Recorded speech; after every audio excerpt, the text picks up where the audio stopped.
Good morning students, I am Kuldeep Kumar. Last lecture we discussed about 9th class exercise 1.5. Next this lecture we discussed exercise 1.6 example and exercise. जैसा कि हमने previous lecture में अपने किया था NCERT exercise 1.5 हमने clear की थी, मतलब एक्सरसाइज कंप्लीट की थी।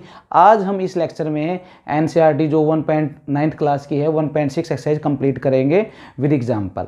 तो देखिए ज़रा उसकी कुछ प्रॉपर्टीज होती है हमारे पास, क्या होती है, लॉ ऑफ एक्सपोनेंशियल और रियल नंबर। ठीक है भाई, लॉ क्या होते हैं, रियल नंबर एक्सपोनेंशियल इन पावर में कोई टर्म आ जाती है तो क्या करते हैं, वैसे भी आप फैमिलियर हो क्योंकि ये कर चुके हो क्वेश्चन, मतलब इनको आप जानते हो, इजी से कर सकते हैं। प्रीवियस क्लासेज में जो आप करके आए अभी, ठीक है, 8, 6, 7 में ये यूज बहुत ज़्यादा होती है। ठीक है, आइडेंटिटी सिंपल सी होती है। अब जैसे पता है कि हमें यहाँ से ए की पावर एम, फर्स्ट हमारी आइडेंटिटी ए की पावर एम और ए की पावर एन। ठीक है, मल्टीप्लाई में आपको ये बोला जाता था हमेशा कि अगर दो टर्म है हमारे पास बेस सेम है, ठीक है, ए की पावर एम और ए की पावर एन, ठीक है, ऐसे फंक्शन होता था। अगर बेस सेम होते तो हम क्या करते थे, यहाँ से पावर को ऐड कर देते थे, एम प्लस में एन कर देते थे। ठीक है, हम यहाँ से आइडेंटिटी को यूज करेंगे क्वेश्चन के अंदर, ए की पावर एम प्लस में एन। सिमिलरली सेकंड इसके लिए फॉर्मूला करते हैं, जैसे कि मान लीजिए हमारे पास 3 की पावर 4 और 3 की पावर 3 मान लीजिए, या ठीक है 5 मान लीजिए, ये वैल्यू आ गई हमारे पास। ये ऐसे कोई टर्म है, अगर यहाँ से हमारे पास बेस सेम है, बेस का मतलब क्या होता है, ये बेस वैल्यू होती है, जो डिग्री होती है उसको पावर वैल्यू बोलते हैं। ठीक है, हमारे पास तो 3 की पावर 4, 3 की पावर 5, अगर यहाँ पे बेस सेम है तो हम क्या कर सकते हो, 3, 4 प्लस में 5, यानी डायरेक्टली क्या लिखते हो, 3 की पावर 9 लिख देते थे। ठीक है, तो ऐसे हमें क्वेश्चन को डिस्कस करेंगे अभी एक्सरसाइज के अंदर। अभी प्रॉपर्टी पढ़ रहे हैं हम यहाँ से। नेक्स्ट प्रॉपर्टी क्या थी हमारी, ए की पावर एम, ए की पावर एन। अगर डिवाइड में कोई टर्म होती है हमारे पास ए की पावर एम अपॉन में ए की पावर, तो हम क्या लिख सकते हैं, यहाँ से डिवाइड में पावर माइनस हो जाती है, यानी एम माइनस में एन कर देते हैं हम यहाँ से। फॉर एग्जाम्पल हम क्वेश्चन लेते हैं 2 की पावर 5 और 2 की पावर 2, ये वाला क्वेश्चन है मान लीजिए हमारे पास। ठीक है, अब इसको सिंप्लीफाई करते हैं हम यहाँ से, तो कैसे कर सकते हैं देखिए ज़रा।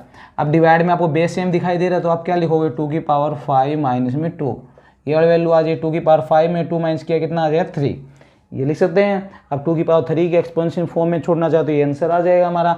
अदरवाइज अगर आप सोल्व करना चाहो तो हम इसको लिखना भी आता है, 2 इंटू 2 इंटू 2 कितना बन जाएगा हमारा 8 आंसर बन जाएगा। ऐसे हम सिंप्लीफाई कर सकते हैं। ठीक है, तो ये टर्म थी हमारे पास।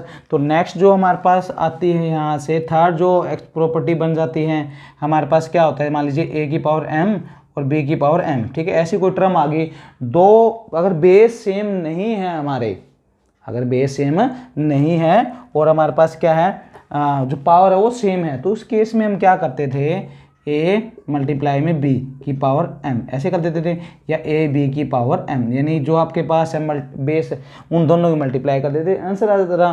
फॉर एग्जांपल मान लीजिए यहाँ पे 2 की पावर 3 और यहाँ 3 की पावर 3, ठीक है, ये वाली वैल्यू आ रही है जैसे हमारे पास यहाँ से, तो आप क्या करते थे, यहाँ से अगर पावर सेम दिखाई दे रही है आपको तो आप कैसे सोल्व कर सकते हो, 2 इंटू 3 आप लिख सकते हो, 2 इंटू 3 की पावर 3, 6 की पावर 3 ऐसे लिख सकते हैं हम। यहाँ से 2 और 3 की मल्टीप्लाई कर सकते हैं, पावर सेम आ जाएगी, और यहाँ से आगे क्या लिख सकते हैं, 6 इंटू 6 इंटू 6 ऐसे हम कर सकते हैं। अब यहाँ से मल्टीप्लाई करते तो वैल्यू क्या बन जाए, 216। ठीक है, तो ऐसे करके हम ये फॉर्मूले को, मतलब क्वेश्चनों को सिंप्लीफाई कर सकते हैं। ठीक है, अब देखिए ज़रा हमारे पास जो क्वेश्चन था कैसे करते हैं हमारे पास। ठीक है, यहाँ से ये 2-3 प्रॉपर्टी थी हमारे पास जो यूज करनी है हमें। यहाँ से इसके लिए क्वेश्चन करते हैं, जो एग्जाम्पल हमें यहाँ से गिवन है, एग्जाम्पल नंबर जो लास्ट एक गिवन है हमारे पास 2 की पावर 21 में। ठीक है, तो यहाँ से फर्स्ट जो एग्जाम्पल 21 है हमारे पास, यहाँ से क्वेश्चन इसका फर्स्ट पार्ट गिवन है 2 की पावर 3/5 और 2 की पावर 1/5, ये मान लीजिए हमारे पास ये कंडीशन गिवन है। अब इसको सिंप्लीफाई करना है हमें, तो सिंप्लीफाई कैसे करेंगे, आपको दिखाई दे रहा है बेस सेम है, बेस सेम है तो हम क्या कर सकते हैं, तो यहाँ बेस एंड 2 सेम का सेम है, तो यहाँ से आ जाए 3/5 प्लस में 1/5। ठीक है, ये कर सकते हैं। तो इनको सिंप्लीफाई करते हैं तो यहाँ से आपको पता है 2 सेम का सेम है, एलसीएम लेते हैं तो यहाँ से क्या आ जाए हमारे पास 5 आ जाएगा, और यहाँ वैल्यू आ जाए 3 प्लस में 1, तो यहाँ से आंसर कितना आ जाएगा 2 की पावर 4/5। ऐसे हम सिंप्लीफाई कर सकते हैं। ठीक है, क्वेश्चन को। नेक्स्ट जो पार्ट है उसमें क्या गिवन है हमारे पास, देखिए जरा सेकंड पार्ट है हमारे पास 3 की पावर 5 4, ये गिवन है हमारे पास। तो इसके लिए हमें प्रॉपर्टी जो की थी इसको मल्टीप्लाई बाय प्रॉपर्टी लगा लेते हो यहाँ से। जैसे मान लीजिए ए की पावर n और यहाँ पे m मल्टीप्लाई में, यानी ए की पावर n और फिर दोबारा ब्रैकेट m है। तो इसके लिए क्या कर सकते हैं, जो पावर है उन दोनों की आपस में मल्टीप्लाई कर सकते हैं। आप क्या कर सकते हैं, n इंटू m कर सकते हैं। ठीक है, अब इसी क्वेश्चन के लिए सेम ये प्रॉपर्टी इसमें जो यूज हो जाती है हमारे पास, क्या प्रॉपर्टी होती है हमारे पास, 3 की पावर, ये 1/3 था, 1/3 ऐसे कैसे रख लिया हमने यहाँ से, और यहाँ से क्या लिख सकते हो 5 इंटू 3, यानी 5 और 4 की मल्टीप्लाई हो जाएगी। क्योंकि इसलिए लिख लिया मैंने यहाँ पे, आप इसको ऐसे भी लिख सकते हैं 1/3 की पावर 5 इसकी पावर 4, 1 की पावर 4, बिकॉज हमें पता है 1 की पावर 4 1 ही होता है, तो ऐसी कोई बात नहीं है। अगर यहाँ पे कोई और वैल्यू होती है ना तो उसमें चेंज आ जाता है हमारा। ठीक है, तो ऐसे भी कर सकते हैं हम यहाँ से। तो 1 की पावर 4 1 होता है, 3 की पावर 4 और 5 की मल्टीप्लाई करेंगे, क्या बन जाएगा 1/3 की पावर 20। तो ये हमारा पास था, सेकंड जो क्वेश्चन था वो कंप्लीट हो जाता है। नेक्स्ट देखिए हमारे पास क्या है, नेक्स्ट क्वेश्चन है हमारे पास 1/7। ठीक है, हमारे पास जो ये क्वेश्चन है हमारे पास 1/7 की पावर 1/5 और 1/7 की पावर 1/3, ऐसे क्वेश्चन है हमारे पास। ठीक है, अब इसके लिए क्या करना है, हमें यहाँ से सिंप्लीफाई करना है। अब हमें दिखाई दे रहा है कि यहाँ पे बेस सेम है, ठीक है, पावर डिफरेंट, तो आप क्या लिख सकते हो 1/7 है और ये 1/5 है, तो डिवाइड में पावर माइनस हो जाते हैं, 1/5 माइनस में 1/3, 1/5 में 1/3 माइनस कर देंगे। अब सीधा माइनस तो कर नहीं सकते क्योंकि फ्रैक्शन में है, तो हमें एलसीएम लेना पड़ेगा। तो एलसीएम लेते हैं, 1/7 सेम का सेम है, तो एलसीएम लेते हैं तो वैल्यू कितनी आती है, एलसीएम 15 आ जाएगा हमारे पास यहाँ से, और यहाँ से वैल्यू कितनी आ जाएगी मेरे पास, सिंप्लीफाई करेंगे तो 3 माइनस में 5, सिंप्लीफाई करते हैं 1/7 और यहाँ से वैल्यू बन जाएगी -2 में 15, ये वैल्यू बन जाएगी। ठीक है, इसको लिख सकते हैं। अब एक रूल ये भी होता है हमारे पास, वैसे तो ये आंसर आ जाएगा हमारा, लिख सकते हैं, लेकिन रूल एक ये होता था, जैसे कि मान लीजिए 7 है, 7 की पावर -3/4 है। ठीक है, तो हम क्या करते थे, इसको पलट देते थे, पलटता क्या मतलब न्यूमरेटर डिनोमिनेटर में बना देते थे, यानी इसको क्या लिखते हो 1/7 की पावर 3/4 लिख सकते थे, यानी इसको रेसिप्रोकल कर देते थे। तो ऐसे हम इस क्वेश्चन को कर सकते हैं, 7 की पावर क्या कर सकते हैं हम यहाँ से 2/15 कर सकते हैं। ठीक है, यानी जो 1/7 था 7/1 लिख दिया, 1 नीचे लगाए चन लगाए कोई फर्क नहीं पड़ता है। ठीक है, तो ये हमारे पास जो थर्ड पार्ट था, इसका फोर्थ पार्ट क्या है हमारे पास, एक वो डिस्कस कर लेते हैं। फोर्थ पार्ट के लिए क्या गिवन हमारे पास यहाँ से स्टेटमेंट है 13 की पावर 1/5। ठीक है, और नेक्स्ट है 17 की पावर 1/5। ठीक है, अब आपको प्रॉपर्टी दिखाई दे रही है, ये सेम प्रॉपर्टीज है हमारे पास, सॉरी डिफरेंट प्रॉपर्टीज है, यानी कि इसमें अंदर पावर सेम है। देखिए नेक्स्ट क्वेश्चन था हमारे पास 13 की पावर 1/5, 17 की पावर 1/5, ये क्वेश्चन है हमारे पास। अब हमें दिखाई दे रहा है यहाँ पे, क्या दिखाई दे रहा है कि ये हमारे पास क्या है, दोनों बेस डिफरेंट है और पावर सेम है। तो आप क्या लिख सकते हो, इसको 13 मल्टीप्लाई में 17 और 1/5 पावर इकट्ठी लिख सकते हैं। ठीक है, अब आगे नेक्स्ट करते हैं, यहाँ सिंप्लीफाई करते हैं, 13 और 17 की मल्टीप्लाई करते हैं, तो हमारे पास वैल्यू क्या आ जाए 221 की पावर 1/5। ठीक है, ऐसी फॉर्म में लिख सकते हैं हम यहाँ से। तो ये जो होता है हमारा फाइनल जो है आंसर आ जाता है। ठीक है, ऐसे हम करके क्वेश्चन को सोल्व कर लेते हैं। ये तो जो हमारे तो एक्सरसाइज के क्वेश्चन एग्जाम्पल थे जो कंप्लीट हो गए। नेक्स्ट हम करते हैं अब एक्सरसाइज के क्वेश्चन, देखिए जरा। नेक्स्ट मूव करते हैं हम एक्सरसाइज पे। जो एक्सरसाइज का फर्स्ट क्वेश्चन है हमारे पास 1.6 का, क्या गिवन है देखिए जरा। हमें 64 की पावर 1/2 है, सिंप्लीफाई करना है, यानी पावर में आपको वैल्यू गिवन है और सिंप्लीफाई करके लिखना है। ठीक है, अब 64 है, देखो 64 को हम लिखना चाहे हैं तो 64 को हमें ऐसी फॉर्म में लिखना है कि 2 बन जाए पावर में। ठीक है, क्योंकि जब तक 2 नहीं बनेगी तो ये पावर सोल्व आउट नहीं होगी। ठीक है, तो वैसे जनरली पता है हमें 64 को लिख सकते हैं हम यहाँ से, वे 64 को हम क्या लिख सकते हैं यहाँ से 8 × 8 लिख सकते हैं, 8 8 जा 64 होता है। बट हम जब सिंप्लीफाई करते हैं तो यहाँ से सोल्व करके देखना चाहे तो देखेंगे यहाँ से, अगर नहीं पता था किसी को ऐसे करेंगे फैक्टर हम। ठीक है, जनरल मेथड ये होता है कि ऐसे फैक्टर करके हम देख सकते हैं। अगर पता है तो आप सीधा डायरेक्टली लिख सकते हैं भाई इसको फैक्टर क्या बने, कि पावर 2 बननी चाहिए हमारे पास। 2 किसकी पावर बनेगी, 2 2 जा 4, 4 2 जा 8, तो ऐसे टर्म बन जाएगी हमारे पास।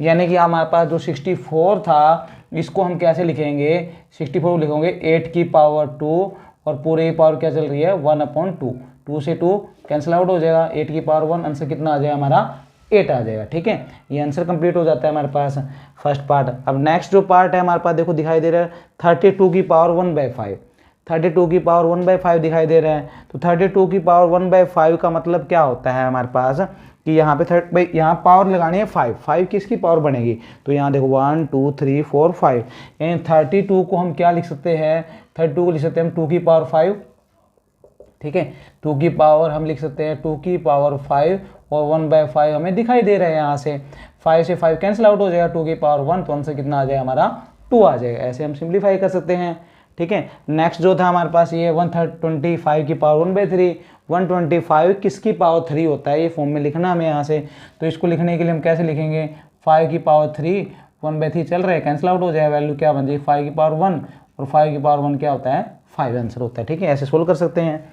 अब नेक्स्ट जो ये क्वेश्चन था हमारे पास 9 की पावर 3/2, तो 9 को हम किसकी पावर में लिख सकते हैं, जो नीचे पावर होती है ना, हमें ऐसा ध्यान रखिए, वही बनाने की कोशिश करना है इस क्वेश्चन को, ठीक है। अब 9 है, 9 को ऐसी फॉर्म में बनाना है कि पावर 2 बन जाए, तो हमें जनरली पता है 9 को हम क्या लिख सकते हैं 3 की पावर 2 लिख सकते हैं, ठीक है। और यहाँ वैल्यू क्या चल रही है 3 की पावर 2, ये चल रहा है हमारे पास। अब 2 से 2 कैंसिल आउट हो जाए, तो यहाँ से वैल्यू कितनी आएगी 3 की पावर 3, 3 की पावर 3 को जब सोल्व करेंगे तो आंसर कितना आ जाएगा 27, ये लिख सकते हैं हम यहाँ से। नेक्स्ट जो ये क्वेश्चन था हमारा 32 की पावर -2/5, -2/5 था ये। अब इस क्वेश्चन को लिखते हैं, तो 32 की पावर 2/5 था। इस प्रीवियस क्वेश्चन में क्या किया देखिए जरा, हमने 1/5 को 2 की पावर 5 लिखा था, मतलब 32 को 2 की पावर 5 लिखा था, तो वही सेम आप 32 को क्या लिख सकते हैं यहाँ से 2 की पावर 5, और यहाँ पे 2 की पावर 5 चल रहे हैं, ये से कैंसिल आउट हो जाएगा, 2 की पावर 2 की पावर 2 कितना होता है 4, 2 टाइम लिखेंगे तुम यहाँ से। नेक्स्ट 125 है, ऊपर हमें दिखाई दे रहा है इसलिए यहीं पे लिखा था, भी आपको इनमें कंपैरिजन कर ले, एक ही क्वेश्चन है, बस यहाँ पे प्लस माइनस का डिफरेंस आ रहा है, ठीक है, सिर्फ थोड़ा चेंज आता है। अब देखिए क्या है यहाँ पे 125 है, 125 को क्या लिख सकते हो 5 की पावर 3 और यहाँ से -1/3, ये इससे कैंसिल आउट हो जाएगा, तो वैल्यू क्या बचेगी 5 की पावर -1 है, ठीक है। तो -1 पावर बच गई, तो हम क्या करेंगे इसको रेसिप्रोकल कर देते हैं, यानी 1/5 की पावर 1 हम लिख सकते हैं, पावर 1 लिखे ना लिखे कोई फर्क नहीं पड़ता, ठीक है। सेकंड जो क्वेश्चन हमारा कंप्लीट हो जाता है। थर्ड क्वेश्चन में देखिए जो ऑपरेशंस हम लगाते हैं, यानी कि सेम पावर में ऐड हो जाती है टर्म, डिवाइड में माइनस हो जाती है, वही सेम रूल करते हुए देखिए। अब यहाँ से 2 बेस दिखाई दे रहा है, सेम है हमारे पास, तो क्या लिख सकते हैं हम 2 की पावर 2/3 प्लस में 1/5, ठीक है, मल्टीप्लाई पावर ऐड कर सकते हैं हम, यहाँ से वैल्यू क्या बन जाएगी 2 सेम का सेम है, एलसीएम लेंगे तो कितना बन जाएगा हमारा 15 बन जाएगा, 3 5 जा 15। अब यहाँ सोल्व करेंगे 3 5 जा 15, 5 2 जा 10, एलसीएम लेंगे ये वैल्यू आ जाएगी, ठीक है, 5 3 जा, तो यहाँ वैल्यू 3 आ जाएगी। सिंप्लीफाई करते हैं नेक्स्ट इसको, 2 की पावर कितना बन जाएगा हमारा 13/15, ये लिख सकते हैं। अगर सोल्व हो तो सोल्व कर सकते हैं, अदरवाइज इतना ही हम छोड़ सकते हैं, क्योंकि सोल्व ही नहीं होता हमारा, तो ये आंसर आ जाएगा डेफिनेटली फाइनल हमारा आंसर। नेक्स्ट क्या था 1 में 3 की पावर 3 7 दे रखा है, तो आप क्या लिखोगे इसको, तो यहाँ से हम लिख सकते हैं प्रॉपर्टी यूज की थी, अंदर ले आते हैं 7 को, यानी 1 की पावर 7 और यहाँ 3 की पावर 3 इंटू में 7, ये वैल्यू बन जाएगी। अब इसको जैसे सिंप्लीफाई करते हैं 1 की पावर 7 क्या होता है 1 होता है, 3 सेम का सेम है, 3 और 7 की मल्टीप्लाई करेंगे कितना बन जाएगा 21 बन जाएगा, क्योंकि मल्टीप्लाई कर सकते हैं, जो आइडेंटिटी लगाई थी हमने यहाँ से, तो ये आंसर आ जाएगा हमारा फाइनल, क्योंकि आगे सोल्व करने की जरूरत नहीं है, क्योंकि डिवाइड में जितनी बड़ी टर्म हो जाएगी उतनी वो स्मॉल वैल्यू हो जाती है, तो ऐसे लिख सकते हैं हम, ठीक है, आसानी से सिंप्लीफाई लिख सकते हैं, अदरवाइज ऐसे ही छोड़ सकते हैं। नेक्स्ट जो पार्ट है हमारे पास थर्ड पार्ट है, इसमें डिवाइड में क्या दिखाई दे रहा है देखो 11 की पावर 1/2, 11 पावर 1/4 है, यानी आपको बेस तो सेम दिखाई दे रहा है लेकिन डिवाइड में है, तो डिवाइड में आपको बताया था पावर माइनस हो जाती हैं, तो आप क्या करोगे 11 की पावर 1/2 में से -1/4 माइनस कर देंगे, प्लस का 1/4 ऊपर जाकर क्या हो जाएगा माइनस हो जाएगा, ठीक है, बेस सेम है तो हमारा। अब यहाँ सोल्व करते हैं हम, क्या वैल्यू आ जाएगी 11, तो एलसीएम लेंगे 4 आ जाएगा हमारे पास, तो 2 माइनस में 1, तो सोल्व करते हैं, तो यहाँ से वैल्यू क्या बन जाएगी 11 की पावर 1/4, ठीक है, तो ये हमारा क्या था फाइनल जो था आंसर बन जाएगा, ऐसे हम सिंप्लीफाई कर सकते हैं, ठीक है। तो हमारे ऐसे करके सभी पार्ट जो कंप्लीट हो गए हैं, जो सेम सिमिलरली बिल्कुल सेम पार्ट था वो मैंने स्किप किया है, वो 1-2 पार्ट इनमें रह गए, वो आप सेल्फ ट्राई कर सकते हैं, ठीक है। तो आप ऐसे ही स्टूडेंट हमारे साथ बने रहिए, हम आपको कंप्लीट चैप्टर करवाएंगे, जैसे फर्स्ट चैप्टर हमारा कंप्लीट हो चुका है, नेक्स्ट लेक्चर में आपको मिलेंगे सेकंड चैप्टर के लिए। Thanks for student.